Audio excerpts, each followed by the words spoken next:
So welcome everybody. Please sit. Thank you for being here for our annual event, the Kanizsa Lecture. That is our tradition since more than 20 years. And it's our way to celebrate the founder of the Trieste School of Experimental Psychology. Every year we invite a foreign guest, a distinguished speaker in the field of perception and cognition. And I thank immediately Dejan Todorovic for being here, for having accepted our invitation. And I thank you especially the rector, Maurizio Farmeglia, for joining us today, and Enrico Tongiorgi and Gianni Del Sal for accepting to be with us and give you the welcome addresses. So please, the word to the rector. Yes, thank you very much, Walter. Ladies and gentlemen, distinguished guests, welcome to Trieste, and particularly to this event, which I think is extremely important. This goes in line with a long, outstanding tradition of our psychology school here in Trieste that is recognized all over the world, and recently it has been also recognized as one of the top schools in Italy in the last ranking exercise that we have done. So as a rector, I'm very proud to be here and to, let's say, start this important lecture. As I said, the group of psychologists here in Trieste is well known all over the world. Their work is highly recognized. And what I like very much about the activity of this group is the multidisciplinarity. I mean, they work in a multidisciplinary environment I would say by default. I'm an ICT engineer, so the word default it's perfectly okay for me. And so you default to multidisciplinarity, and the future of our higher education system in Europe, I would say, if I may say so, is multidisciplinary. So why not start from psychology and perhaps expand this into other disciplines, so that we can tackle very important themes that are relevant for the future of Europe, for the future for all the member states, such as the health, the human health, and the elderly of the population, and other themes like this. The event of this important lecture gives me also another argument of discussion, that is the relationship with the foreign countries in the neighborhood of the Balkan regions. I'm very proud to say that I have started a very intense and friendly collaboration with different countries from Slovenia and Croatia, and all the other, and I would surely expand this collaboration with the other country around us, because I always remember every time I wake up in the morning that it's only a case that I was being born in Trieste in Italy. I always remember myself that I am a European citizen, and therefore I think we should work intensely to enhance the collaboration in this region, the territory, above and surely above borders. So with this spirit, I really wish you a successful conference, and I wish you all to get back home with something in your backpack after the lecture today. Thank you so much for being here.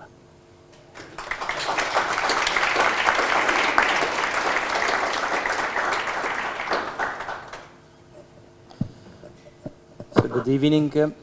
As a delegate for the public communication of science, I wish to remark that the tradition of the Kanizsa Lecture over the years has been to present in an informal way one topic that is usually related to the previous studies of Kanizsa, so I mean in the field of perception. And this is certainly one aspect of the neuroscience community here in Trieste, to have a special regard to the communication to the broad public. In fact, in the past, the Kanizsa Lecture has been held downtown in our museum for arts. And it is not a case, I must underline, that there is this nice relationship between neuroscience, cognitive perception, and visual arts. I have also a personal experience that every time we meet with other colleagues of neurobiology, we usually end up our meetings, our scientific meetings, going to visit a visual, an art museum. I would like to say that I'm particularly pleased about the presentation of Professor Todorovic today, because it puts together these two aspects and underlines one peculiar aspect of our brain. As you know, there is a very famous myth, a very famous urban legend that tells that we only use 10% of our brain. Certainly someone has asked you, is it really true that we use only 10% of our brain? In fact, we do not. We use 100% of our brain. But what is certainly surprising is the fact that if we were at the same level of our ancestors, living like a primate in the jungle and just eating and fighting against each other to reproduce ourselves, our brain, which is so potent to make mathematical calculations or to perceive strong emotions looking at art, probably was even over-exaggerating in its power. So today, I think we will have an example of how our brain has developed much beyond the need of simply living in a jungle, and that's the reason why we are here. So thank you, Professor Todorovic, for giving us this lecture today.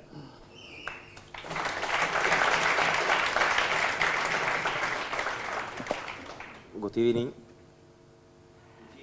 And I would like to join my previous colleagues in thanking Professor Todorovic to give this lecture to our department at the university, and the director of the university, the director of the Department of Life Sciences. And I'm very proud to say that since 1 year now, since we also since the psychology unit, psychology department joined our previous Department of Life Sciences, our department now is bigger, and thanks to this new development, also contaminated with all this new field. And I'm very proud to underline this concept, because I think that working together, the life sciences will become even bigger. And the director noticed that the psychology unit indeed has been recognized as one of the most relevant schools in Italy, according to the recent evaluation from our national agency of evaluation. I'm proud to say that this unit belongs to the Department of Life Sciences, and the Department of Life Sciences itself, psychology, is bigger and can work in the next years probably to change the illusions, okay, to reality. Thank you.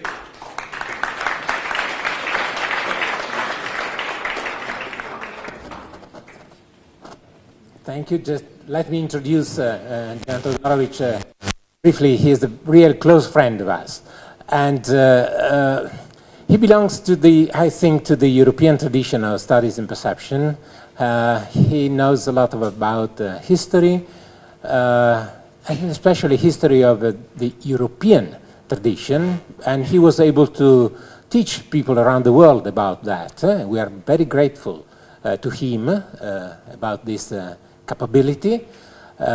He did his PhD in Boston University, and he was able to combine attention for phenomenology, which is really part of the European tradition, with modeling tools, computational modeling in perception, and with an interest towards this problem that he will present today, the combination of or the link between reality and illusions, perceptual illusions. And Kanizsa had a special interest in illusions because they are fun, they attract the attention of people, this is useful, but they have meaning. They have sometimes very deep meaning for theory of mental functioning. And I thank Dejan for today's choice of talking about the meaning of illusions. It's, I think, one of the best ways of bridging common sense about the mind, naive science, naive conception about the mind, and science of mind. I also thank Dejan for his efforts in this period to organize the European Conference on Visual Perception in Belgrade, an event that will take place in next August. And so he is probably the leader of the group, or one of the leaders of the group that will do this big effort to organize one of the most successful conferences in the world in this area. So thanks again, and have a good lecture. Thank you, Walter. We need some lights. Yes, and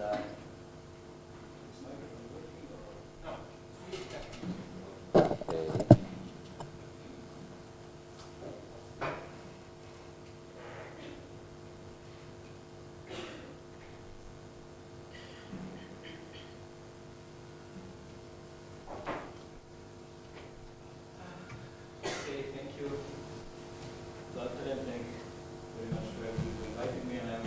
Try to read a few sentences in Italian. Okay. Since I'm here in Trieste, so signore e signori, cari colleghi e amici italiani, grazie per essere qui. Sono molto onorato e veramente felice di essere stato invitato a presentare una conferenza di memoria di Gaetano Kanizsa, e sarei stato ancora più felice se potessi continuare così e fare questa conferenza in italiano. Il problema è che io non parlo italiano, sto solo facendo finta di parlare italiano, non è la realtà, è un'illusione. In realtà, riesco a malapena a capire che cosa sto dicendo in questo momento, quindi con grande rammarico dovrò cambiare lingua e continuare il mio discorso in English. So, ladies and gentlemen, I hope it made some sense, what I just said. I don't know. And I will start my talk. Thank you for all the kind words. Since this is a talk in honor of Gaetano Kanizsa, and since I am giving it, I thought it would not be quite inappropriate to show you this photograph taken more than 20 years ago with Professor Kanizsa and a young and thin version of myself. I even had hair. And I wish I remembered what we talked about. The only thing I remember is that we talked in German, and then I asked him, how did he come to invent his famous triangle? And he said, if I remember correctly, he said, well, I just drew. That's what he said to me. Okay. What I will talk about today, there will be two parts. These Kanizsa lectures are long lectures, but there will be two parts. First part, the longer part, maybe about 45 minutes or 50 minutes or so, I will be talking about the effects of context. I will have illustrations, lots of illustrations, and discussions of several types of context effects. There will be classical effects, there will be some variations of classical effects, there will be a few novel things, and I will be talking about perception of size, of orientation and shape, of lightness, of grouping, and three-dimensional relief. And then there will be a pause, a break, and after that there will be a shorter part, maybe 40 minutes or so, 30 or 40 minutes, about the effects of vantage point. Again, there were lots of illustrations and some discussions of two types of vantage point effects. By the way, vantage point, it's just the position of the observer with respect to an image. There will be demonstrations of that. And I will be talking about perception of gaze direction in portraits, the so-called Mona Lisa effect. And I will be talking about the direction, perception of direction in perspective pictures. And in fact, I will end the first part with the first slide of the second part, and I will show you what to look for, and I will ask you to not immediately go out to the break, but check out how this thing that I will show you looked from here or from here or from here, because that is what I will be talking in the second part of my lecture. Okay, and this will be a lecture like an overview. So it's not as a special scientific conference. I will not talk about experiments and too much about the data and my fellow scientists who do this work. I will rather give an overview, all kinds of examples and things to think about, and make maybe people somewhat interested who are not specialists in this area. So this is what this talk is meant for.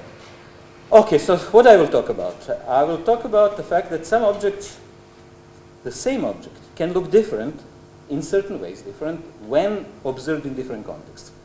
And that the same image can look different in certain respects when it is observed from different vantage points. And these effects of context and vantage point that I will talk about can be small but puzzling, can be large and astonishing, and I hope to show you a few of these large and astonishing effects. And they provide some insights, why are they scientifically interested? They provide some insights into perceptual mechanisms, but many still don't have an accepted explanation. These phenomena try to teach us something about perception. We haven't yet quite understood what it is they are teaching us. And I will show some examples and some discussions of that. Okay, the words that I will use, the main words that I will use, I will talk about objects, and by that I just mean a portion of space. By context, by which I mean just other portions of space. These objects and contexts, they have features, some characteristics. They have physical features, physical size, physical shape, physical orientation, and so on. And they have perceived features, size as perceived, shape as perceived, and so on. And that's an important difference. When physical features changes, then perceptual features change. When something actually changes in the world, we see it changing because the physical feature is changing, but these effects of context are somewhat different. They are phenomena which different contexts affect and alter the perceived features without changing their physical features, and that's their special interest. There are a number of examples. I start with the classical one and will show a number of classical ones and some variations of them with a so-called Ebbinghaus illusion, where it shows that context may affect perception of size. So starting here, we have these two objects. Let's call them P and Q. Okay, objects P and Q, and P is equal to Q in size. And P also appears equal to Q. That's an important difference, but in this case, they agree. Once again, these two objects, P and Q, but now we'll add some context, some surrounding figures around these P and Q, and when you look at it, now they don't quite look the same in size. The central figure here looks a bit smaller than the central figure here. It is a classical effect of context. So P appears different from Q. Or it can go the other way around. If you have P and Q, and they are no different. P is different from Q, and it also appears different from Q. Not spectacularly different, but visibly different. This is larger and this is smaller. Here they are again. They are still different. But when you add this context, now they don't appear as different anymore. Maybe not quite equal, but similar in size, the central figure here as here. So it's the same illusion, just in the other direction. Now there are several things here. Three relations between P and Q. One is the physical relation, or in red, or here. That is, these two objects can be equal, like in this case and in this case, or they can be different in case 3 or in case 4. And how do we know? We measure them. Then there is this phenomenological relation between these two objects. They can appear equal, like in this case or in this case, 1 and 4, or they can appear different, like in this case and this case.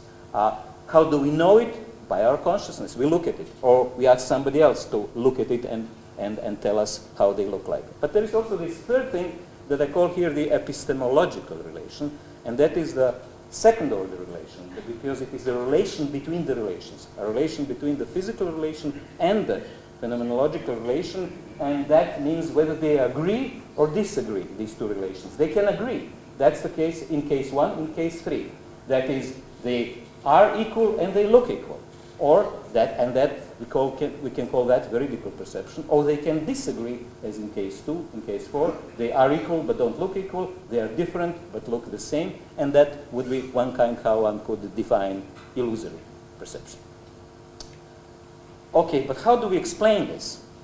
One popular idea of explaining this and similar related illusions, so why does this look different in size from this, is based on contrast, and this is how it approximately goes. So we have these objects, and they are surrounded by contexts of different sizes. They appear, then the objects appear themselves different in size. The hypothesis there that the figures, object figure contrast with the context figure. And because of this contrast, object figures surrounded by larger context figure appear smaller, and vice versa. It sounds logical. It has some problems. One would like to find what is the mechanism of this contrast. One would like to ask, why is there contrast at all? Why not, for example, does this illusion go in the opposite direction?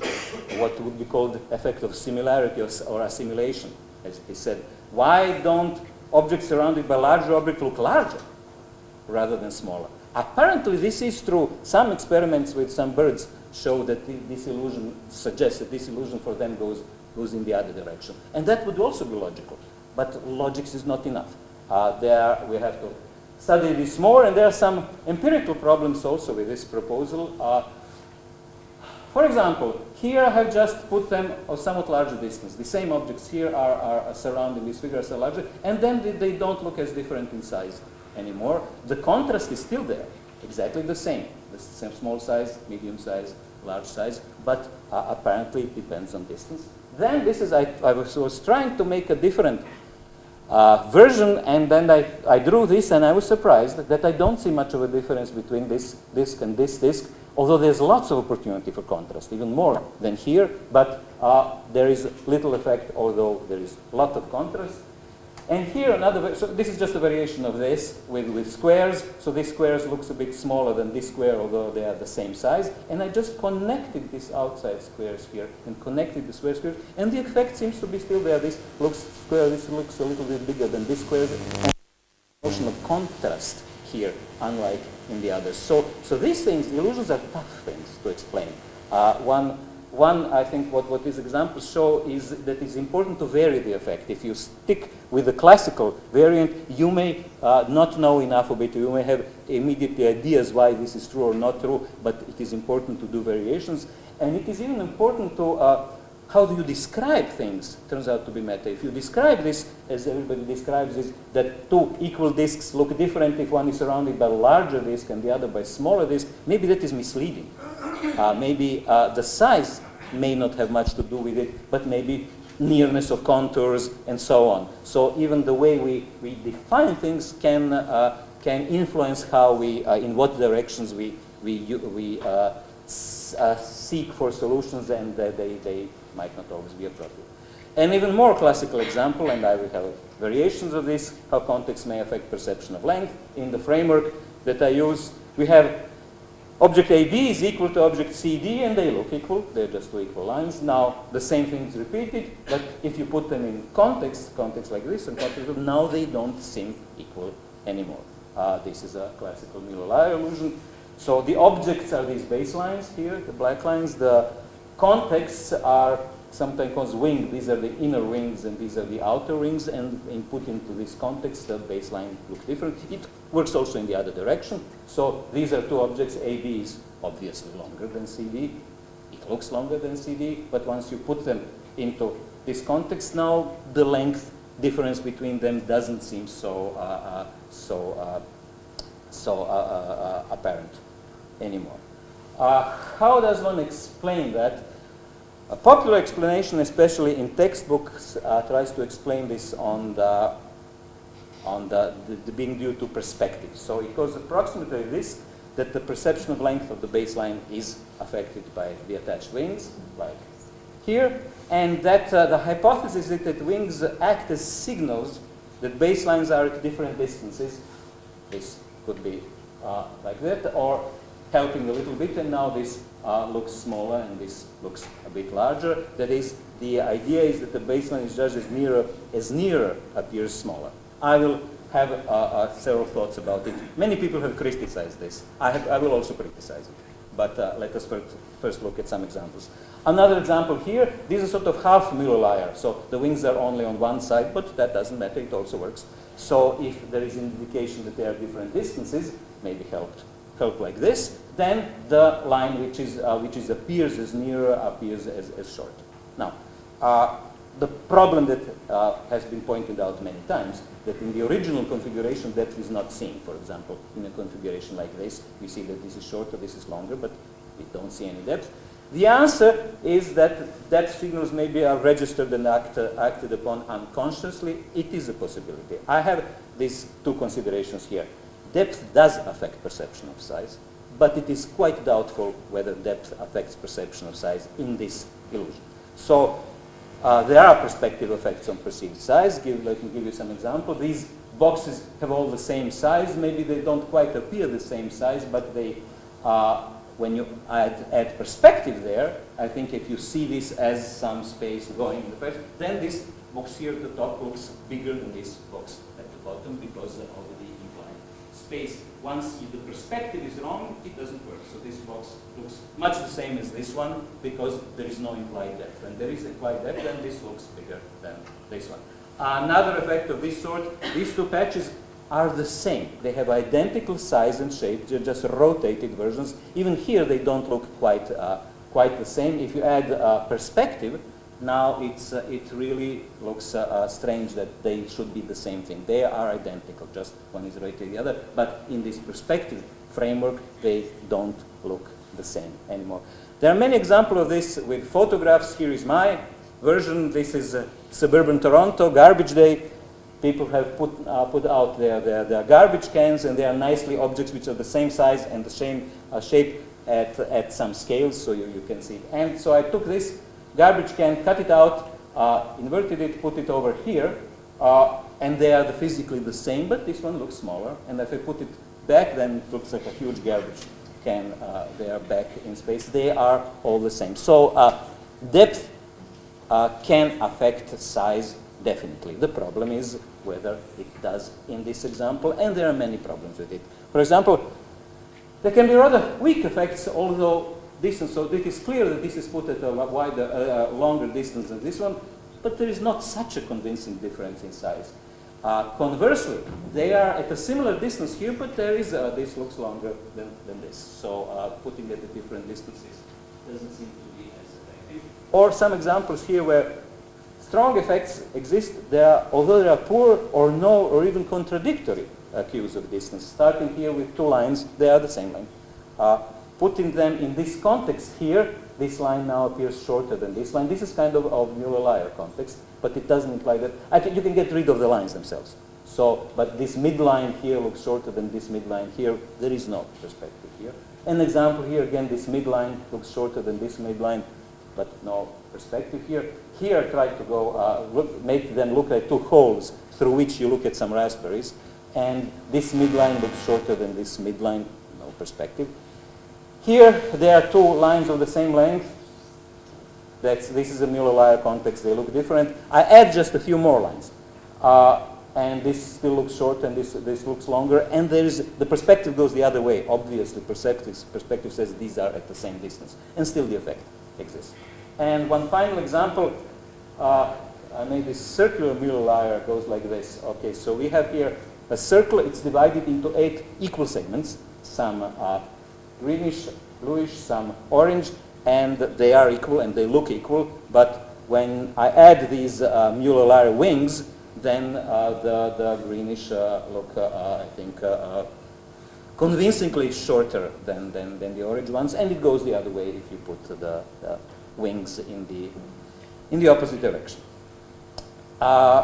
Another classical illusion that I will show some variants on is called the horizontal vertical. This is the simplest possible illusion. You have just two lines, and they are the same, but they definitely don't look the same, although the horizontal line is the same length as the vertical line, they don't look the same, or maybe put in this direction. Sometimes people try to explain this by perspective, as this is an implied depth of this longer line.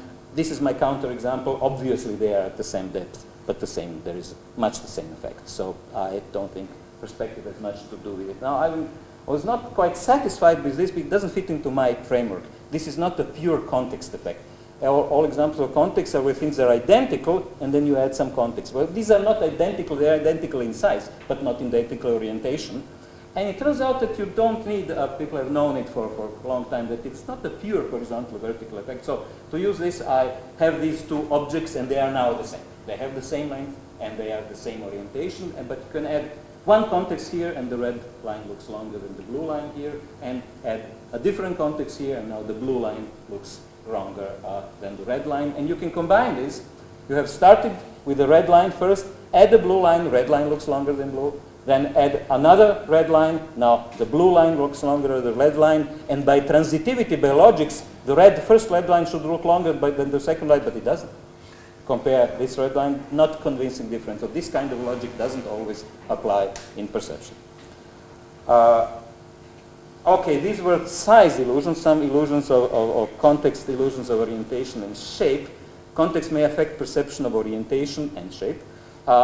Starting with the objects here, these are these red lines, and they are horizontal, parallel, all the same, some more of that sort. And now you add some context in the shape of various patterns of crossing lines. So I add some crossing lines here, and you may see that they have started to tilt a little bit, maybe not so easily seen here. But when I add the crossing lines now in a zigzag fashion, the red lines go into zag-zig. So this, they tend here or here. Or if I add zigzag, zigzag in the crossing line, then the red lines go zag, zig, zag, zig in the opposite direction. This is a classical Zöllner illusion, more than 150 years old. People have concentrated on this crossing, but it has been shown several times that you don't quite need the crossing line. So look what I'm doing now. I'm making this crossing line a bit shorter now, so they don't get to touch the red lines, and still the illusion and the orientation, I think, should be there. Not from this side, so I suppose you who see more towards the center see better. And it turns out also that you don't even need the lines. The red lines, if you get rid of them, there is still some kind of distortion of the space, which can, the red lines are the carriers, but they needn't even be there. Another classical example is if you have this crossing line in different orientations, then you get a shape effect. So these lines look a bit curved. That is the classical Kevin-Wundt illusion. Some additional examples of that, I credit them to Erich and Orbison. I have put them together to look nice. So I'll show you some squares. Regular squares have horizontal and vertical sides, some more of them, and then I show some context, some crossing lines. So here, first line, not much of an effect. These squares look fine. Here they seem to tilt, slightly rotated out of a line, and they are vertical and horizontal, but in this version they seem to tilt. In this version they seem to start to look a bit trapezoidal. In this version they seem to be sort of irregular quadrilaterals, again only due to context. You can do the same things to circles, same kind of transformation. Do this one, nothing much happens. To this one, the circles get a little bit squarish. Here they sort of get to be trapezoidal. Here, I don't know what happens here. But putting them into different contexts, they undergo different changes. A classical and a more recent, later reinvented, called the Münsterberg or the café wall illusion. We have long horizontal and parallel lines. They are long, they are horizontal, they are parallel. You add some structures of chessboards, and they will not look as horizontal anymore. They look tilted one way. You add a zigzag combination of chessboard. They go zag and zig. You go zigzag, zigzag. You go zag and zig with the lines. This is the most well-known version of this illusion. You don't need to have chessboards. You can some variation of chessboards like here that they sag in the opposite direction, or even this is this kind of flowing chessboard also can induce this kind of illusory tilt. And you can also, these are all in the induction of different orientation. You can also change change the perception of shape if you do this appropriately. Okay. Now these lines as horizontal, parallel. Once you do this, they seem to go a little bit not spectacularly so, but visibly so. Noticeably so. Some more variants by Kiyoshi Kitaoka. He plays with various regular chessboards and then sprinkles some details along this chessboard. And now there is some kind of diamond shape arising there, not chessboard. Another regular chessboard sprinkled with small squares in a different way, and now it looks distorted. If you have regular chessboards, try to do the same with Go boards. Doesn't work. So this is a Go board, the same sprinkled squares. Don't do a thing here or don't do a thing there. So there is it's had to be a chessboard here. Now I have some ideas how one could explain this on the neural level. I'll show you a few examples. So we know that information from the eye goes to the back of the brain, and there we have in 6 layers various cells with different properties. The ones that I concentrate here are called edge detectors because they will react strongly to a stimulation like this light-dark edge. But these same cells may not react, do not react at all to a dark light edge. There will be other cells which react to the dark light edge. The story is longer, but let me just stay here. Here I have two edges, a light-dark edge, a dark light edge, but it's a part of a computer simulation, and I simulate here what how these edge detectors would react to such a stimulus. So the edge detectors to the cells that react to this kind of stimulus, I will show them with green discs, and these that react to the other kind of stimulus, dark light, like here, I show them as red discs, and the computation says that whenever there's also cells sitting here at this edge, they will signal that the light-dark edge is present, whereas the other cells will signal that the dark light edge is present. You see the signal getting smaller here because the edge is now mixed. A slightly larger picture, we have here a simple chessboard. It has straight edges, and when you do the simulations, you find what you expect from here, that you get what I call here straight patterns of activity along edges. Now I do the same simulation on a tilted edge. In the resolution of my model, this is how a tilted edge looks. And when you do the simulations, this is the pattern of activity, how these cells would respond. I call this shifted patterns of activity along edges. So if there's activity here, it is shifted over there, and so on. This is important in order to compare this with the simulation of Kitaoka's chessboard.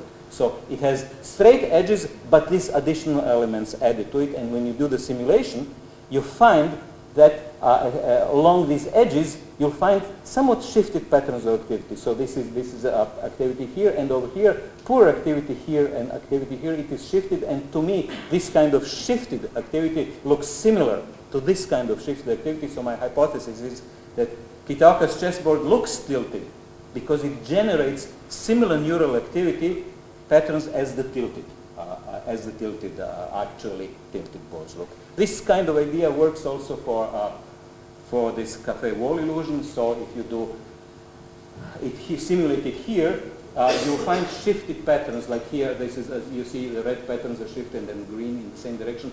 Above there, they're also shifted, but in the opposite direction. This is the basis of this zag thing. And I'm continuing here earlier work by Morgan and Takeuchi. In this version of the cafe wall, there is not much of an effect of tilt. These, where the lines are so light, there is not a convincing percept of illusion. If you do the simulation here, you don't find this clear shifted patterns here. So here's a large pattern. Here is in a smaller green pattern. There is a red pattern. So no specific shifted pattern. I think that might be the reason why the illusion is so weak here. In the case here, where you don't have any lines, you don't have any illusions, and that's what simulation also finds. There are no shifted patterns of activity. So in my mind, this is a promising direction to try to find a neural foundation for these effects. It's not particularly phenomenological, and I was praised for being phenomenologically oriented, but this is also one part, the other path that I'm wearing, trying to find the neurological. So I find I can easily talk with both sets of people, and I can easily get into trouble with both sets of people because I praise the other possibility. Several examples with lightness, how context may affect perception of color. By color, I mean shades of gray, not the nice colors like red, green, or blue, but the achromatic colors like the various shades of gray. A classical effect here put into the format that I like. Here we have this P and Q, and they are the same in color, in the shade of K. They appear equal to each other. Here are the same. They're still equal to each other, but once you add different contexts, different background, here this looks lighter, this looks darker. So P appears different from Q. So the objects here are the disks, the contexts are these different backgrounds.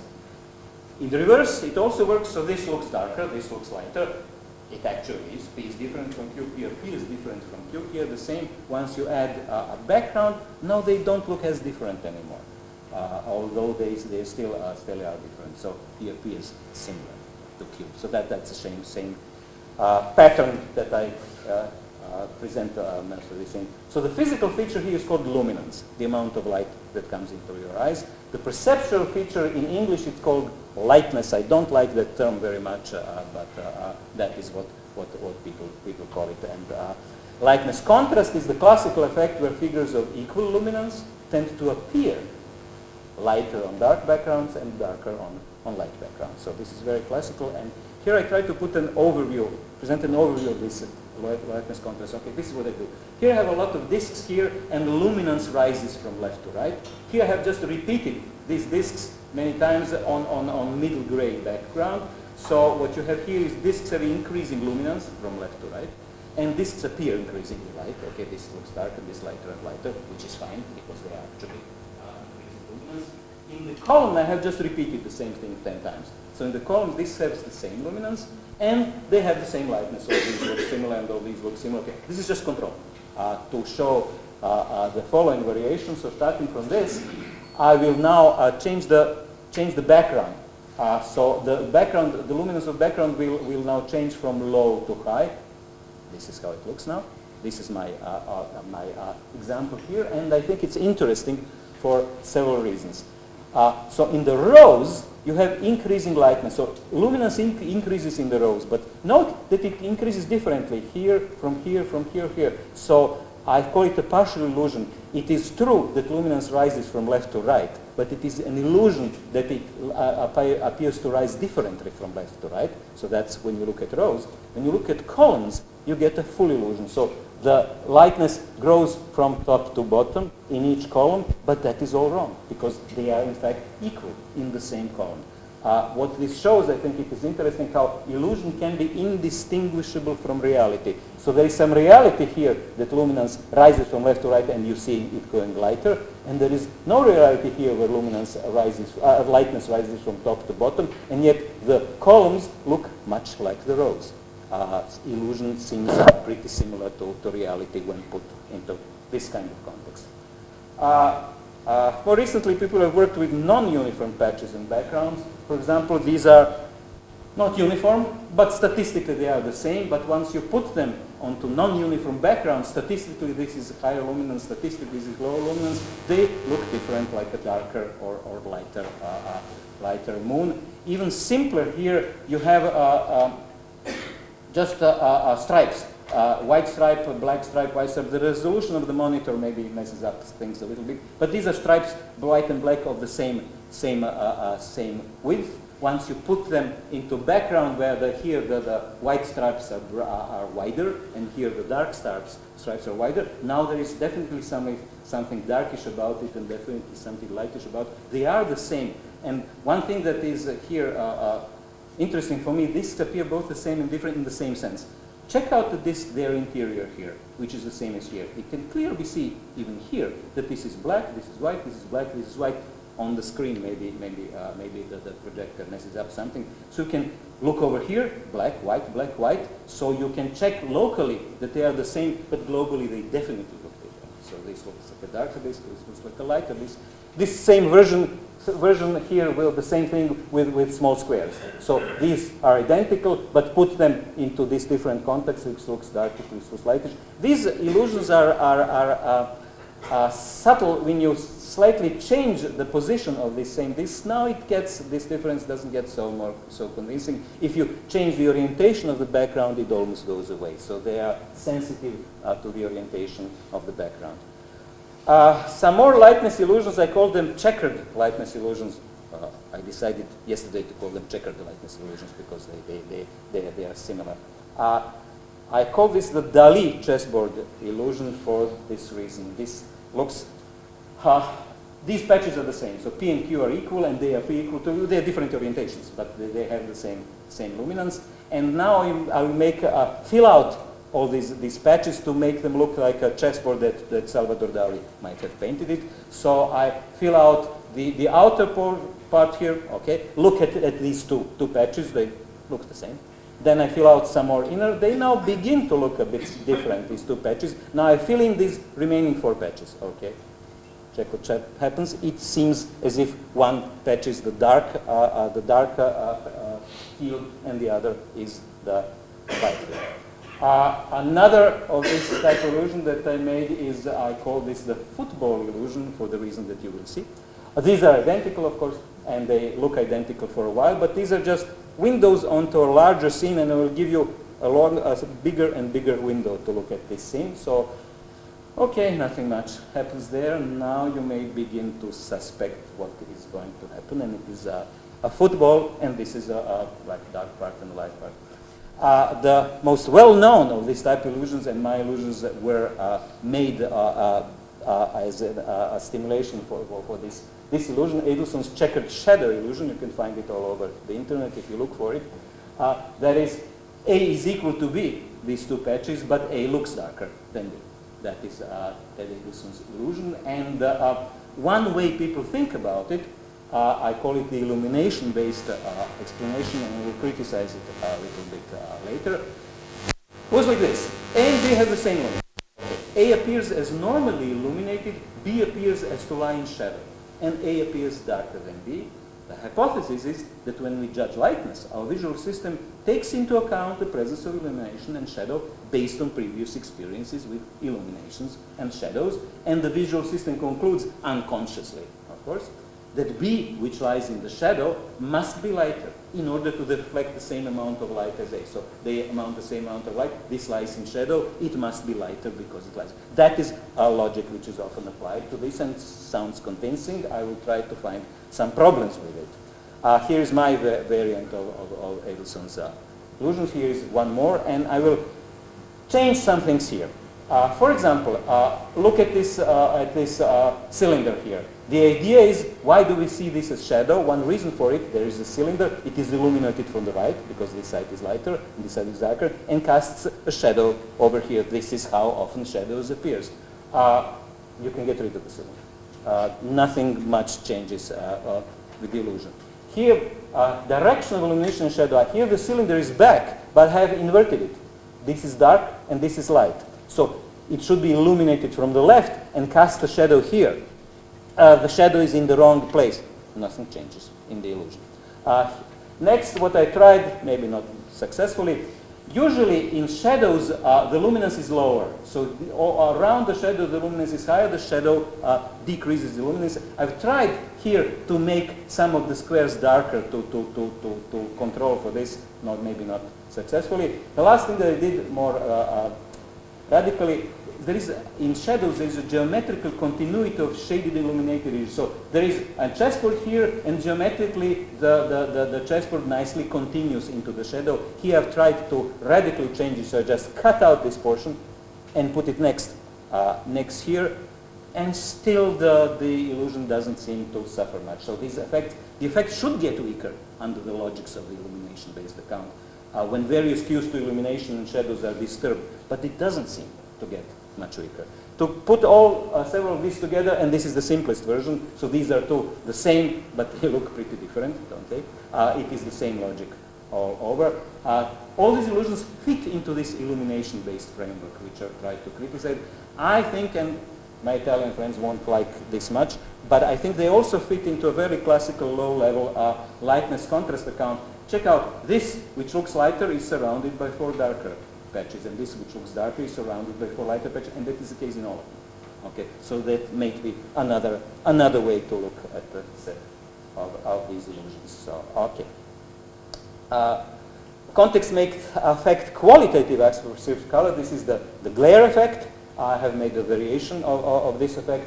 This is a white region here. It's the same white. I will now make it look different. It will stay the same white using how the glare effect can be generated. So I add two things here. Nothing much changes. I will add more of these things over there. Maybe start to look a bit different. Maybe now this left portion looks a bit different from the right portion. When I seal it here, they do look obviously different. One part seems to glare, whereas this part looks cold. Right? It is the same white all over. It is just the context that makes them different. To go over to some other aspects here, not lightness anymore. I have some variants of the classical hidden figures phenomena. This is a figure. Okay. This is the same figure, and I will try to hide it by adding some additional lines.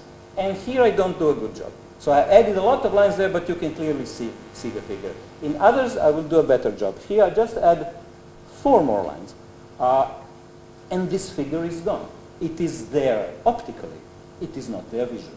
You can't see it. You can't go trace it by your mind or finger, but it doesn't exist visually anymore, although it's the opposite.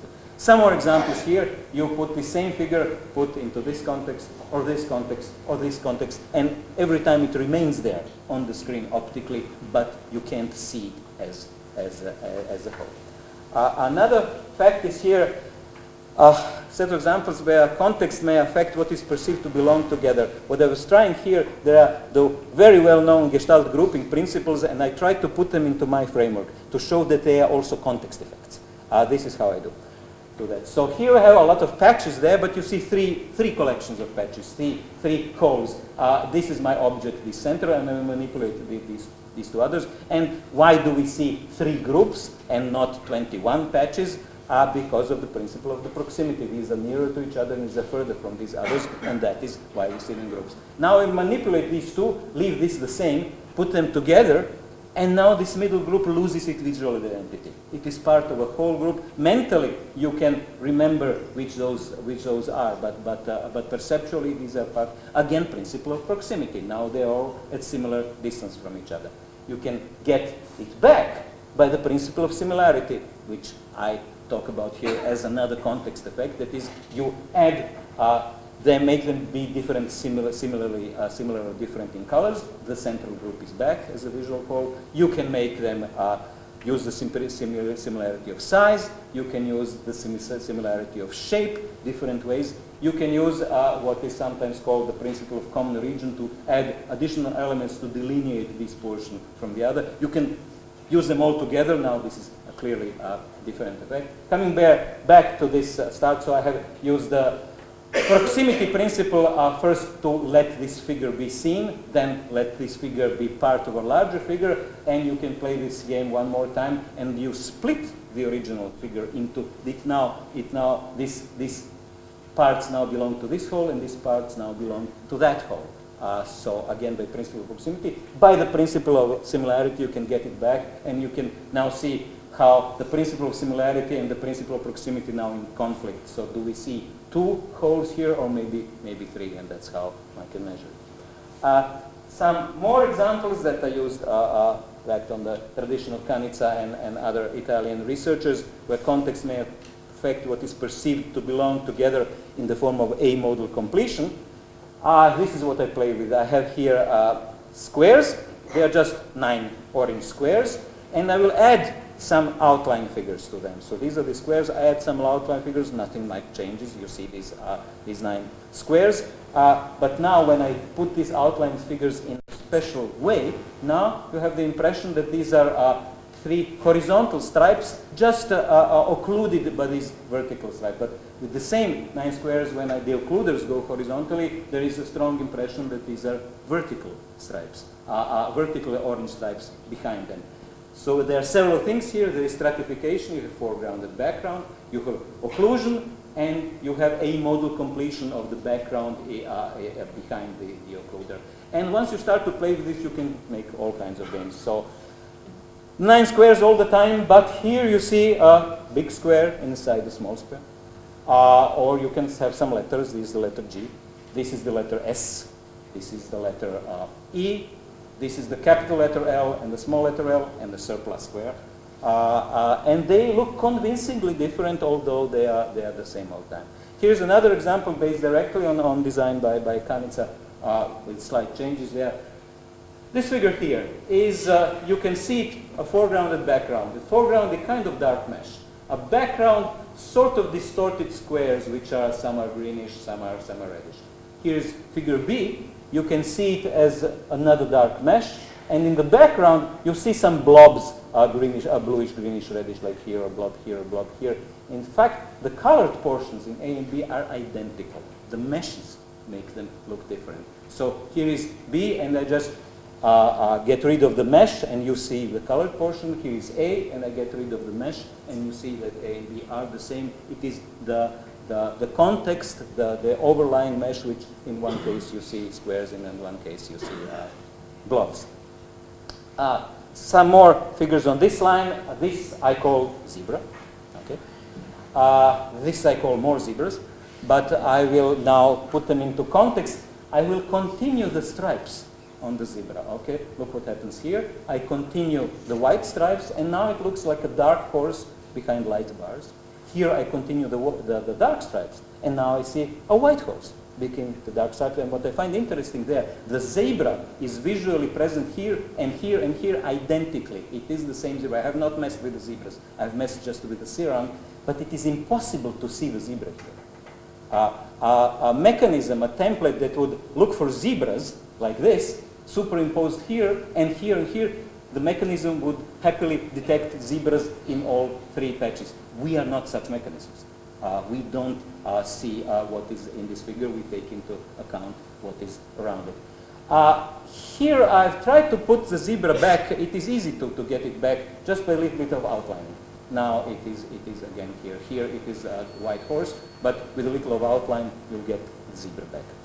Some more playing with the zebra. Okay, I'm looking for the time. I'm a bit late. Okay. Here I prolong them here, and there you can hear here half black, half white horse, or a poor man's zebra, that's with black stripes or white stripes. So I prolong the white on the one side, the black on the white side. What happens when I prolong the black up and the white down? Well, check out here, and you see a white horse beneath some black bars. Check out here, and you see a black horse beneath some white bars. So again, it's a half black, half white, but you can't tell where one ends and the other begins. Here it's easy to tell. Here you can't tell. Just some more playing with the zebras. You can have a horse shadow, and this may be too much, but I try to make a half transparent horse. Playing with transparency later, this is what I call the checkered ring, and I will put it on different backgrounds. Okay. So if I put that checker ring over here, nothing much happens. It is this ring, you can see clearly as a mosaic. If I put it on this background, okay, check out what happens. We have a foreground here, which looks like a transparent ring, and the background here, which looks sort of a partial chessboard. Put it on this background, something different. In the foreground, you can see sort of a transparent chessboard with some holes, and the background you see a dark ring. Put it on this background, you, again, foreground is some transparent chessboard, different from this chessboard, and through it you can see a light ring. Remember, same ring all the time. Looks dramatically different, in different color. I think this is one of the strongest demonstrations of how context makes you look different in color, different in space, foreground, background, or just a mosaic.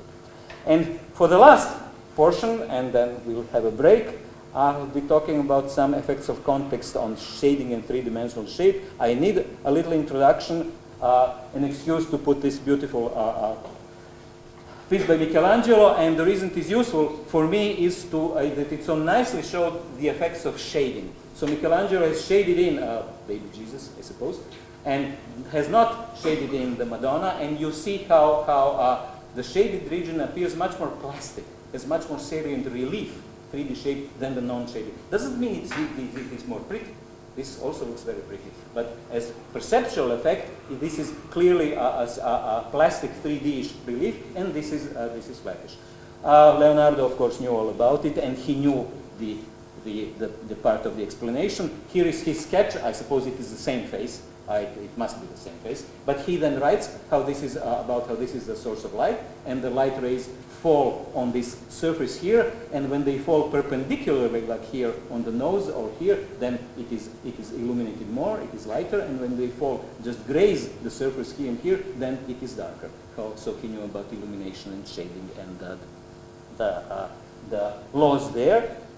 Now, for my examples, shading involves an interior portion of the figure, but the figure also has a contour, and turns out that the contour can have a lot of portion, and they look, I think, rather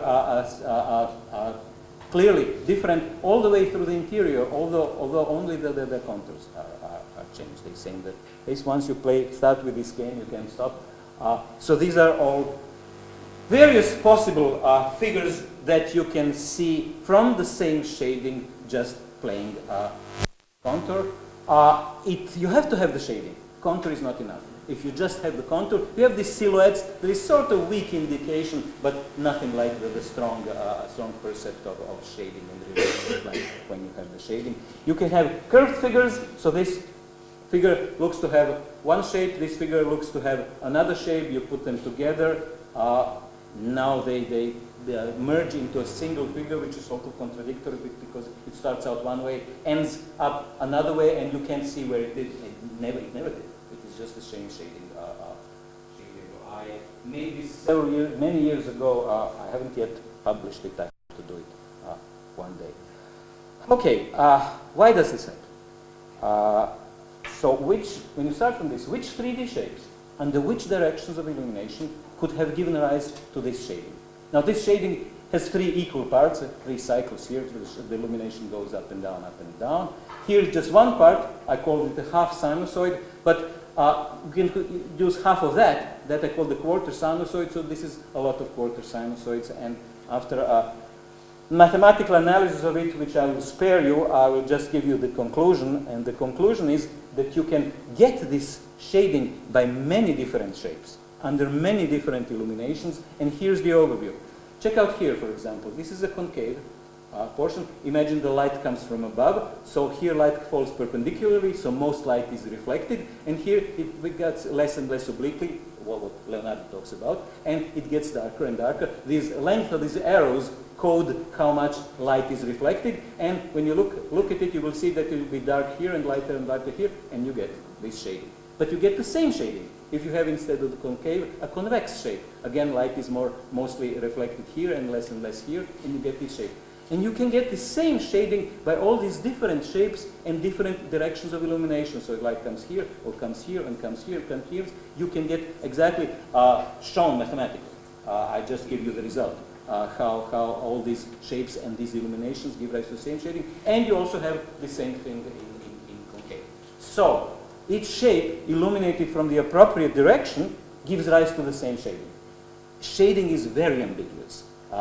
You could have all these shapes with the same shadings. So how do we see then shapes so clearly in shaded images? One answer that I suggest is based on the shapes of the contours. So contours, in a sense, help choose a physically possible relief, and there are many physically possible reliefs, out of this ambiguous shading. How do they do it? My thinking right now is very simple. I think about the simple contour relief rule. When the contour is convex or concave in 2D, then the relief is convex or concave 3D. So, for example, here you have convex, concave, convex, and the impression is that you have a convex, concave shapes illuminated from above. If you have convex, concave, and so on, then the impression is that you have this kind of shape illuminated from the right. In this case, where it's concave, convex, and so on, you can also put it into this framework if you imagine that illumination comes from different directions, from direction here, and so on. And I imagine that then the information about the spreads from the contour of the shaded figure into the interior. Okay, now just one conclusion slide and one more for the next portion.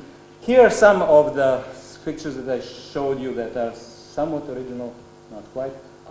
One message when you look at them, or when you see certain objects, we have the impression, when you look at the object and think about it, what it is shape, what it is color, orientation, we have the impression that we judge that color of that shape, the orientation of that shape. In fact, it is not true. In many cases, many other things. So we think when we judge the color of this and color of this, we think we judge the color of this portion only. No, we don't say this because they are the same, but they look like. We think that we judge this length independently of this length. No, we don't. We are not aware of it, but our visual system takes into account a wider context in order to make figures appear as they appear.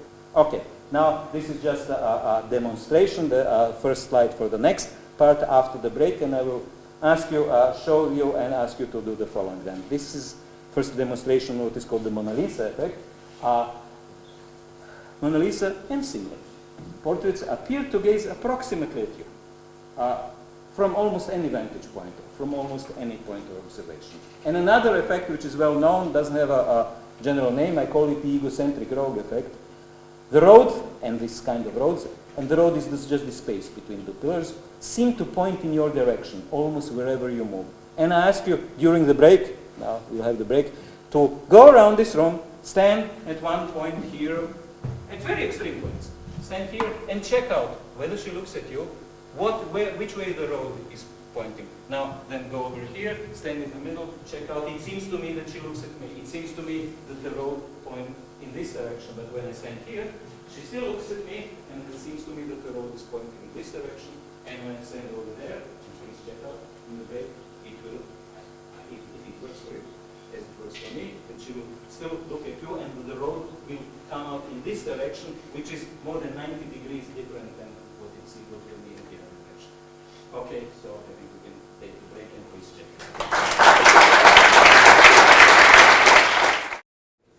Let's do the second part.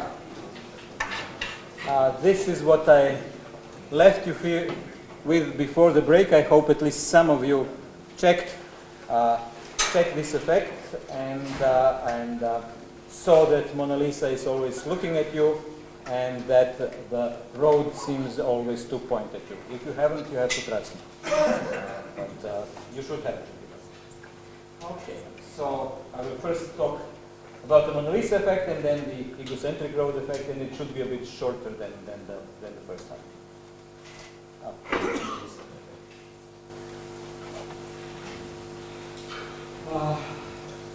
The general topic is perception direction of gaze in portraits. And the phenomenon that I was talking about, if you, for certain portraits, if you stand at one side or the other side or in different directions, the portrait seems to look at you.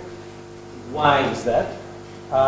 One way to explain it, which is popular, and I will try to make problems with this explanation, to find out problems with this explanation, is what they call here the observer motion hypothesis. Meaning, when you see such a picture and move about in front of the picture, then the observer notes that the picture does not change. For example, this is the Mona Lisa's natural surrounding. So you can check out from different angles that she always looks at you, and when the observer moves about in front of her and notes that she doesn't change, like a real 3D head would change. For example, if you look at David from different directions, you will see him projected with different views. So the observer knows that, and the observer concludes unconsciously, again, that the head must have rotated in the observer to keep the same projection. That's why she looks the same from different sides. Now, there may be something to it, but it's certainly not a complete explanation. The problems are that the observer motion, in fact, does not explain. This hypothesis doesn't explain the gaze effect. It explains why it might seem to one that the head rotates to track the observer, but it doesn't explain how the portrait looks at the observer. And for example, if the Mona Lisa would close her eyes, and you have a portrait with closed eyes, you still would have the impression that the head rotates, but she would have no gaze. So it doesn't explain the effect, and also it's not necessary. Observer motion is not necessary to direct gaze. The reporter looks at you, arises immediately. As you look at the Mona Lisa, if you were sitting here, you would see her looking at you. If you would sit here, you would see her also look at you without any motion at all. So it's not necessary. And it can be demonstrated without Mona Lisa moving at all. An example here that I will show, observer doesn't move, but the image is projected in different ways. So this is Mona Lisa from one angle, from the other angle, from top, from bottom. So you are sitting, not moving, and she is projected differently, and you can see that there are some distortions in her face, but still she looks at you from any case. So the observer motion hypothesis is valid for at least some history of this effect. It was noticed much before Mona Lisa was painted. There is it is explicitly mentioned by Claudius Ptolemy, that's 2nd century AD in Egypt, in Alexandria. He was a very famous astronomer and geographer. He had a book called Optics, and in this book he mentions explicitly this effect.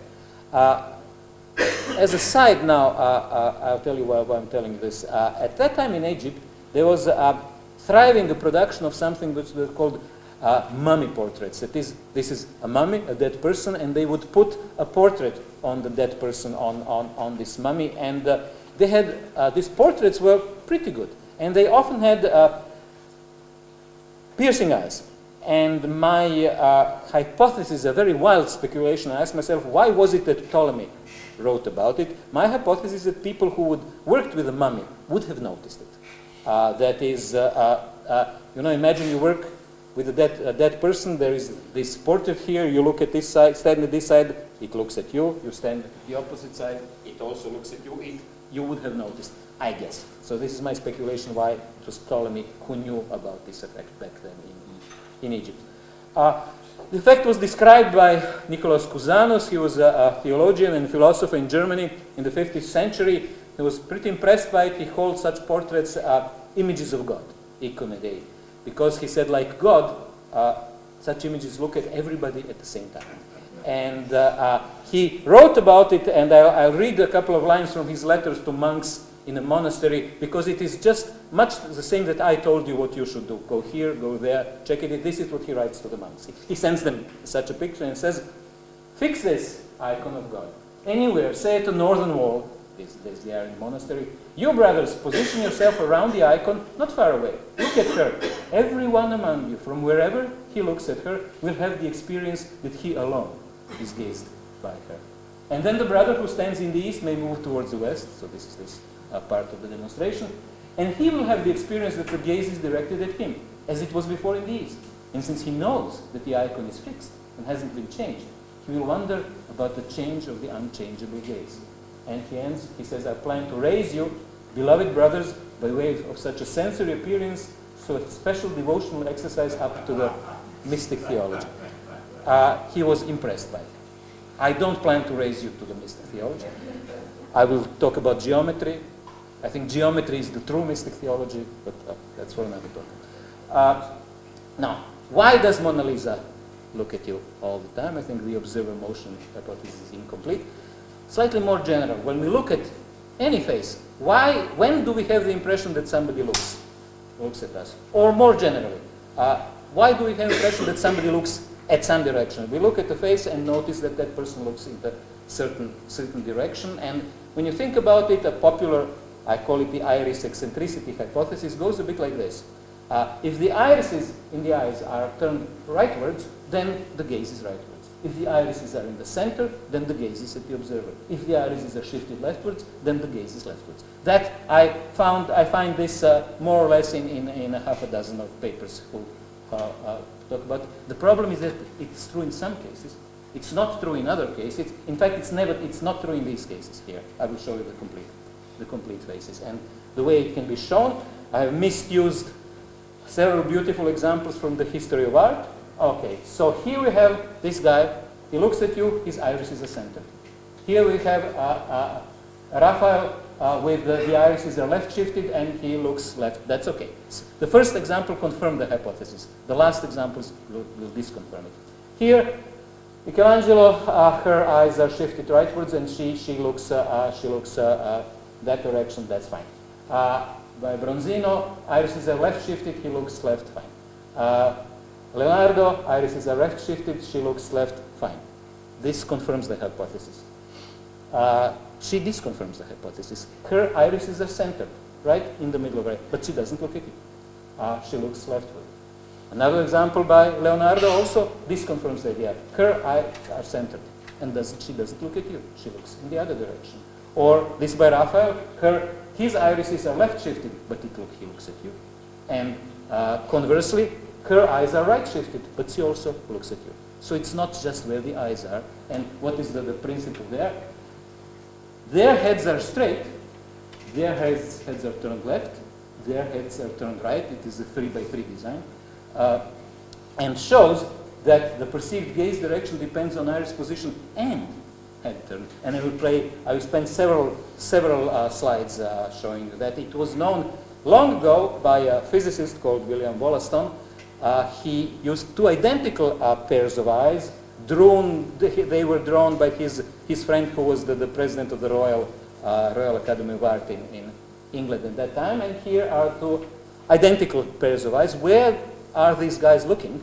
Well, you add the rest of the face here, and this guy looks at you towards the observer, but you add another face here, and this guy doesn't at all look at you. It looks into rightwards. Notice the heads. Here the head is turned rightwards. Here the head is turned leftwards. My variation of this here is a set of right-shifted irises of Mona Lisa. Here also set of right-shifted irises. Here I complete her, and that is her looking at you, gaze direction of the observer. Here I have to apologize to Leonardo what I did here. I inverted her head, but left her eyes the same.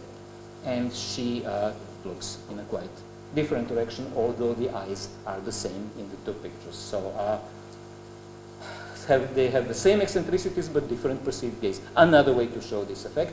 Now, in the literature, this is often described as an illusion. It would fit into my pattern, but my claim is this is not an illusion. This is just the visual system doing its job properly. Why? An example here, this is not quite the Mona Lisa. Her head is straight, her irises are centered, she looks at you, and you just rotate her, like here, and then she will not look at you. Of course she will not look at you. When you turn the head and keep the irises static, that induces a real change in gaze direction. It's no illusion that she doesn't look at you here, although it's the same head with the same eyes when she's rotating. I think this is the same principle here. When you have the same eyes but rotate your head, of course you will change your gaze direction. This is not an illusion. This is an example of visual system doing its job by checking gaze. It's an illusion if we think it's only in the eyes. The gaze is not only in the eyes. It is also in the head.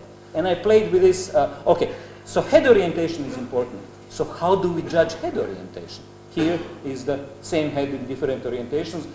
How do we know that the head is this orientation or this orientation? And when you think about it, it could be many things. It could be, for example, the slant of the nose. Nose slants one way here, the other way here. It could be the shape of the head. So head is symmetrical here, here is asymmetrical in one direction, here it is asymmetrical in one head. It could possibly be that you see ears in one way or the other. It could be the visibility of the cheeks. So here you see more of one cheek, less of the other cheek, and here it's the other way around. My favorite is what I call face eccentricity. Position of inner facial features, eyes, nose, mouth, within the head contour. So eyes, nose, mouth are centered in the head contour. Here eyes, nose, mouth are shifted towards left. Here they are shifted towards right. But there could be other possibilities, and it's hard to disentangle them with real heads. So one way to try to make for a more analytic study is to use schematic heads. I'll show you what I mean. And here is an example where I only change face eccentricity and cheek visibility at the same time. Okay, these beautiful works of art. As you can see, they have the same eyes and the same heads. And look what I'm now doing. I will leave this alone, and I will shift the head different direction. Check out what happens here. Oh, yes, first. Iris eccentricity is 0. They all have centered irises. Now, if I do this, piece by piece, then the eyes stay where they are.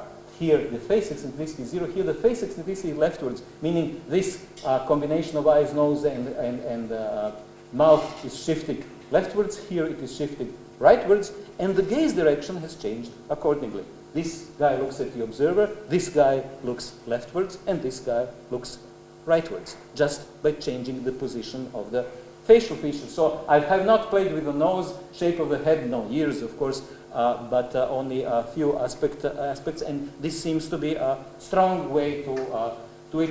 Face eccentricity most probably acts as a cue of head turn. This looks as this guy has turned his head left, and this head right, and the degree of face eccentricity would signal the angle of head turn. If the inner facial features are shifted a little bit, then that is a signal of a small head turn. If they are turned more, that would be a signal of a larger turn. So I've used this for another context effect, what I call here composite face. You'll see what I mean. Here, these two beautiful faces, not quite Raphael. This yellow guy face is he seems as looking rightwards. This red guy seems as if he looking leftwards. I now combine them.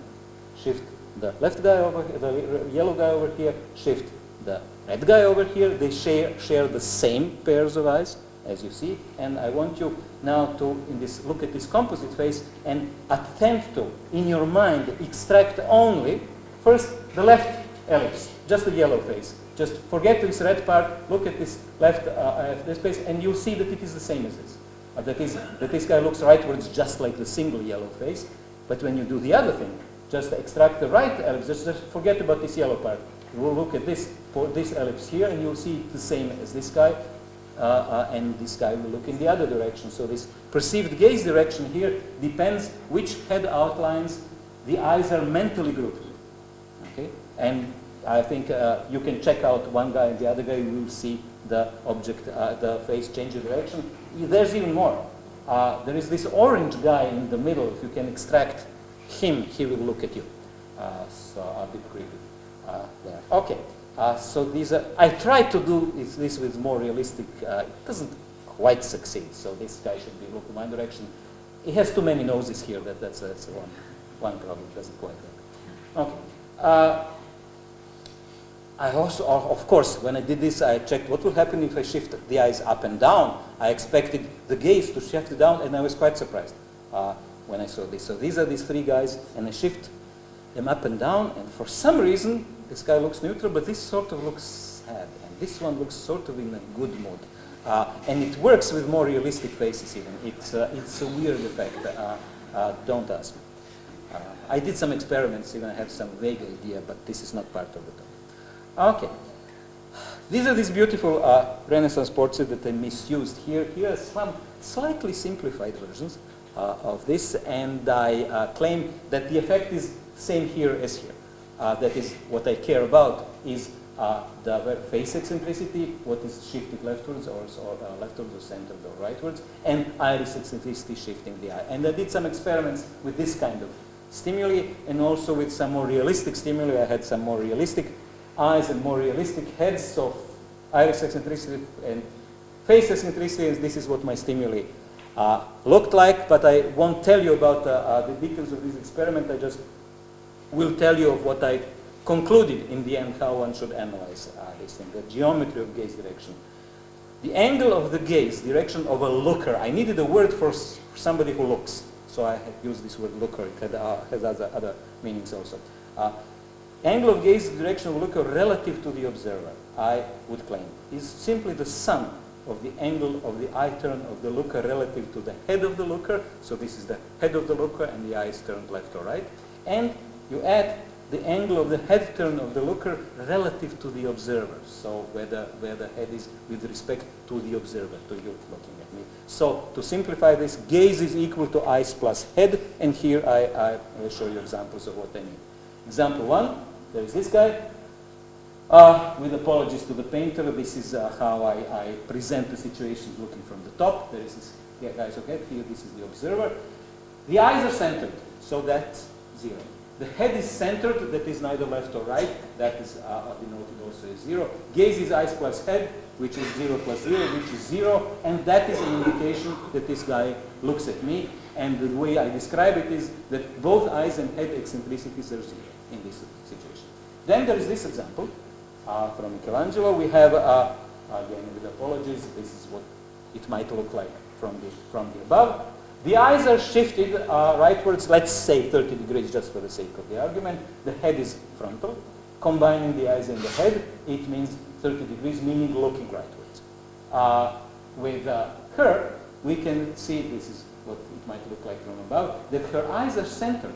That is, with respect to the head, the eyes are in the central position. But she has shifted her head, here leftwards, let's say 20 degrees, and the gaze is now 0 plus minus 20, that is minus 20, and that is why she appears to look leftwards. And finally, this most complicated example, but of most interest here, it is that she has turned her eyes to a certain amount and the head to a certain amount in the opposite direction, and if it is just where they fit the amount of eye turn with the amount of head turn, then the gaze is 0, meaning looking at you.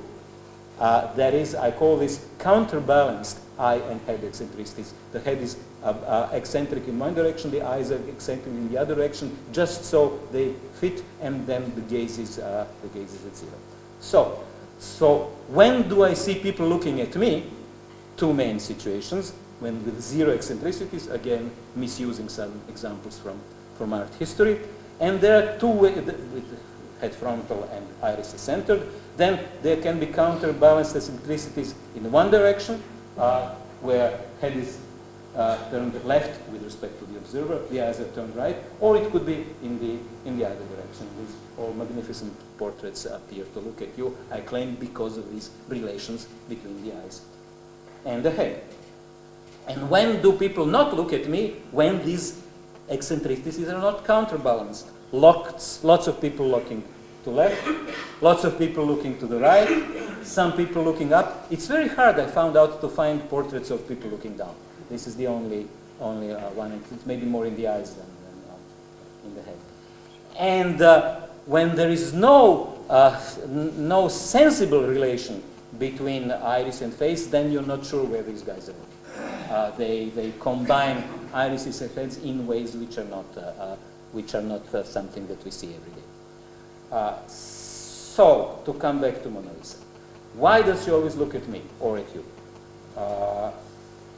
To recapitulate the story, the perceived gaze direction of a portrait or a 3D head with respect to the observer depends on, I claim, the perceived turn of the eyes with respect to the head, for example, by iris eccentricities, what it is left or right or in the center in the eye opening, and then the perceived turn of the head with respect to the observer, for example, indicated by face eccentricity, and nothing else. That is the part of this explanation. These two things determine whether you will see a person looking at you. So, how does this work? Case 1, 0 eccentricities, eyes 0, head 0. Like this portrait here, we have two observers. And the observer A checks out what's in there. And the observer A says, well, the eyes are centered. Okay, this is 0. The head is frontal. It is symmetrical. Left cheek is the same as the right cheek. Okay, 0. Combining that, looks at me. Observer B, same thing. That is, observer B looks and says iris is centered. Okay. Head is frontal, it is symmetrical. It is, I can see it is no eccentricities, left cheek staying with the right cheek. So it must look at me. Now the complication there is perceived head orientation and gaze direction with respect to the room, not with respect to the observer. That should be different. So if you look here and here, one might have the impression that in the virtual space of the picture, the head orientation of the head is perpendicular to the wall, whereas here the orientation of the head is oblique with respect to the wall, but that is with respect to the room, absolutely. Relative to me, this face looks at me and this face also look at me. This is for this case of simpler case. The more complex case where the eccentricities are counterbalanced, where eyes plus head equals 0, like for the Mona Lisa. Observer A is here and notes, aha, the eyes are right shifted, let's, for a certain degree. The head is left turned just about for the same degree. Combination, she looks at me. Observer B, exactly the same. The eyes are right shifted, the head is turned, just the indication of the head, she sees it is not completely symmetrical, that indicates there is a certain turn of the head, same as this observer here sees, and the combination of those must be again 0. Again, the complication is that the perceived head orientation and gaze direction with respect to the room, not with respect to observer. Those are different. This observer may have the impression that this is how her head is turned, and this observer may have the impression that this is how the head is turned. But with respect to the observer, if it is true that it only depends on these two aspects, the way where the eyes are in the head and where the head is with respect to the observer, then the Mona Lisa effect should follow.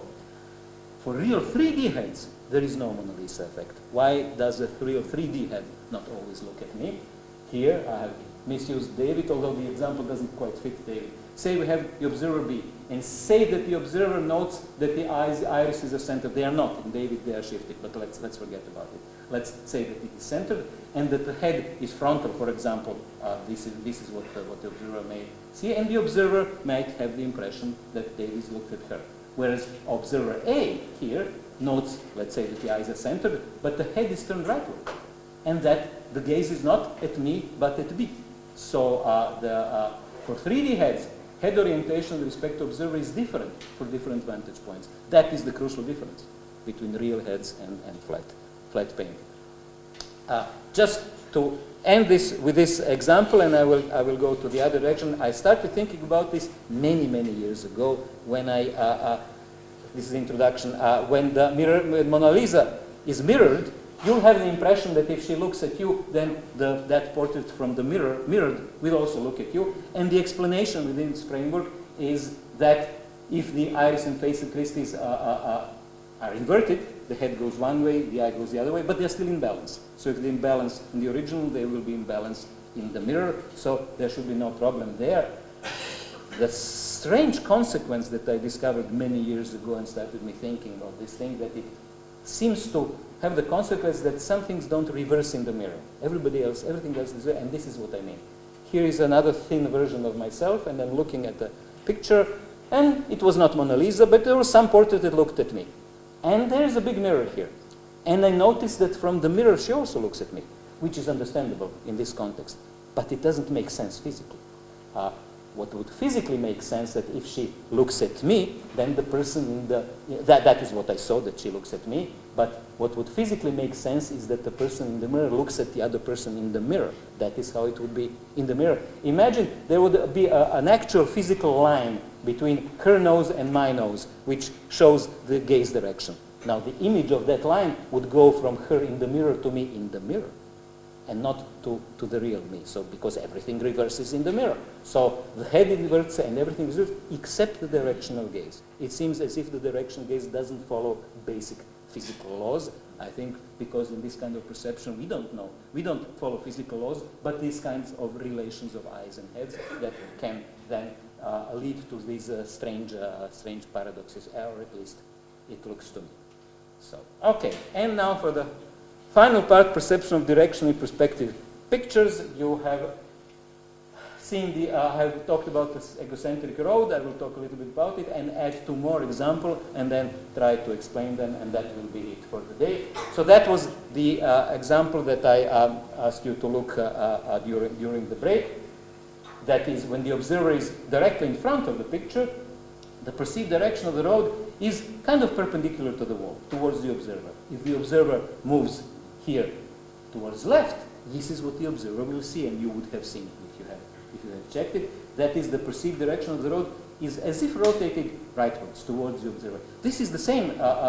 This is not real photographs; it's just simulated, but it is the same thing. This is not manipulated in any way, and that is the way it would look to you. And if you move to the other place, that the position observer is placed rightwards, then the perceived direction of the road is kind of rotated leftwards towards the observer.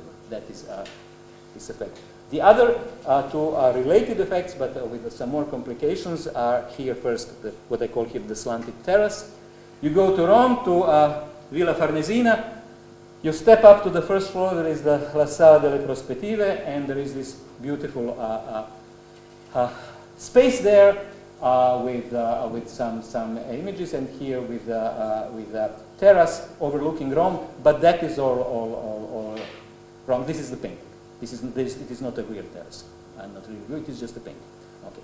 So, if you're in there and stand approximately here, this is what you will see. So this is this painted terrace, and this is the real floor of the room, and the real floor nicely continues into the painted room. If you stand over here in the middle of the painting to look at it better, this is what you will see. Go there and check it. That is the floor now seems of the terrace now seems slanted. That's why I call it the slanted terrace. This example was discussed earlier in the literature. It's only this year that I actually checked it. I had a paper writing about it, but I never saw it. This year I finally checked it. Yes, it's true. And I went all around, and the guards were looking at me suspiciously. What am I doing in there? Okay. And the third thing that you can visit in Rome, go to Church of San Ignazio, painting there on the vault by Andrea Pozzo. You go a bit closer, and there's a complex, fantastical scene going there, which is a combination of a real painting and real stuff around here. And the real architecture of the church visually continues into the painted architecture of the wall. So this is a real window. This is a real vault, but this one is painted, and this one is painted. And when you stand down there, you're not quite sure what is real and what is an illusion. Now, yeah, this is the self-portrait of Andrea Pozzo. This in the background, I think, is part of the painting. Now, what Andrea Pozzo did is gave you an instruction what to do. That is, there is a marble disc on the floor here, and that is the assigned position for viewing the painting. That is where you should stand to look at the painting. And when you look up to a corner, this is what the observer sees at the assigned position. Painted architecture aligned with the real architecture. If you move away from your assigned position, you will see this mess here. That is the painted architecture. It is as if that is why it's called the collapsing ceiling. It is as if it would collapse, and people noticed that already there when Pozzo painted it, and they criticized it. And a friend of Andrea Pozzo said, "Okay, if the church collapses, I will pay for it." Of course, the church wouldn't collapse, but visually, it's a blunder. It doesn't work well. And also, I read some literature about it that was immediately used for political purposes. That is, people said there, yes, that's the Jesuit order. If you stand where you're assigned to stand, everything is fine. Once you move out of your assigned position, everything collapses. You can misuse everything for politics, even context effects. Okay. How can these effects be explained? We need some concepts from linear perspective, very well-known notion from linear perspective images. Mutually parallel lines in a 3D scene, they project into converging lines in the image of the scene towards their vanishing point. Several examples there. You have a road. There are several lines which are parallel in the scene. They all converge to the vanishing point in the image. And that is true not only with the lines in the same plane, but here the lines here are parallel at different planes here. All they converge to the same point. And even in the strange view, like here, this is New York from the air, and all these big buildings, small buildings are vertical, of course, their edges are parallel, and if you draw several of them, they will all converge to the same vanishing point. This is just a fact of optics. Now, the interesting part here is that the position of the vanishing point in the image, when you look at that, the orientations of the projected lines depend on you. Depends on the vantage point of the observer. This is this road again. Imagine that you move to this side of the road. I don't have the photograph. That road doesn't matter. All roads are the same. This is the vanishing point. You move over there. This is what you will see. The vanishing point will have moved to the left. If you move over there, the vanishing point moves to the right. Or check out this middle line, which is almost vertical here. In this photo, it is almost horizontal. In this photo, it tilts into the other direction. Or this left and right side, which will be important for me later. They have this orientation here. Here, the left side of the road is almost vertical. The right side is almost horizontal, and the other way around here. So this position of the vanishing point, orientations are subjective phenomena. They depend on where you stand with respect to the scene. Now, why is the road egocentric? Come back to this. An explanation that people give is the same observer motion hypothesis for the Mona Lisa and has the same problem. That is, you imagine that the observer moves, notes that the image doesn't change, and the observer concludes unconsciously that not the head, but the road must have rotated to track the observer, thus keeping the same projection. Same problems, that the observer motion doesn't explain the eccentric effect, it explains why the road rotates, it doesn't explain why the road points at you. So that's it. And the observer motion is not necessary. That is, if you see this painting, the moment you see the road pointing towards you, wherever you see it. You don't need to move, and you can show it by without the observer moving. So the observer doesn't move, but the image is projected in frame. I do the same trick as with the Mona Lisa. The images are the same. You don't need to move. You will see that the road points at you at all positions. Okay. So the question is there, why does the road point at me? And the same thing as we asked, why does someone look at me? And I think there is this play of the head and the irises. What is it here? What is the characteristic feature of a road pointing at me? Or another way expressed, what is the characteristic view of the road on which I'm standing? I would claim that the answer is that when I'm looking at the road on which I'm standing, it's just that the left side of the road passes me on the left, and the right side passes me on the right. For example, here, this road points at me. I'm standing on it because the left side of the road passes me on the left, the right side passes me on the right. If I'm standing over there, this road still points at me. I'm standing here because the left side passes me on the left, the right side passes me on the right. Here, it's different. Here, I'm standing over here, and the road doesn't point at me. It passes me by on the right because the left side of the road passes me by on my right. I think that is, those are the marks of a road. So I'm not standing on the road, I'm standing beside it here. I think those are the marks. So why is the road egocentric? The one here, well, here are the three vanishing points. And then I add the left side of the road and the right side of the road. Here, see, the left side passes me on the left, the right side passes me on the right. Here for this road, left side passes me on the left, right side passes me on the right, and here for that road also. So that would be my explanation of why the road points me at the same, because the same characteristics which is specific for roads passing me by or not passing me by is present there. Why is the terrace slanted?